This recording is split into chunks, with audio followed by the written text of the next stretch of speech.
ভালো লাগছে। যাই হোক, আমার খামারটা ঘুরেই দেখাইতেছে, দেখেন ইনশাল্লাহ ছোটো একটা খামার করছি আমি। খামারটা দেখেন সুন্দর করে আমার ভাই ঘুরে ঘুরে দেখাইতেছে। যাই হোক, আশা করি আপনারা সবাই ভালো আছেন, আমিও ভালো আছি। তবে কিনা আমার পাখিগুলোও ভালো আছে।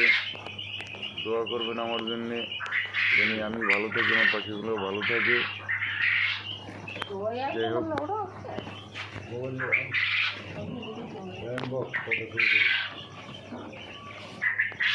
যাই হোক, আলহামদুলিল্লাহ আমি ডিমের পার্সেন্টেজটা খুবই ভালো পাইতেছি।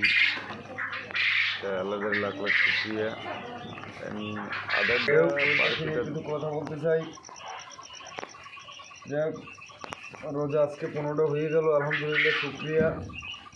এখন হইল গিয়া, যদি কারো কোয়েল পাখির দরকার হয় 0 বাচ্চা এবং বোর্ডিং শেষের বাচ্চা এবং 25 দিনের বাচ্চা, যদি কেউর প্রয়োজন হয় স্ক্রিনে দেওয়া নাম্বার থাকবে, ওই নাম্বারে যোগাযোগ করলে ইনশাল্লাহ ওর বাংলাদেশের যে কোনো জায়গায় ঠিকানা দিলে ইনশাল্লাহ পৌঁছানো যাইবে ইনশাল্লাহ।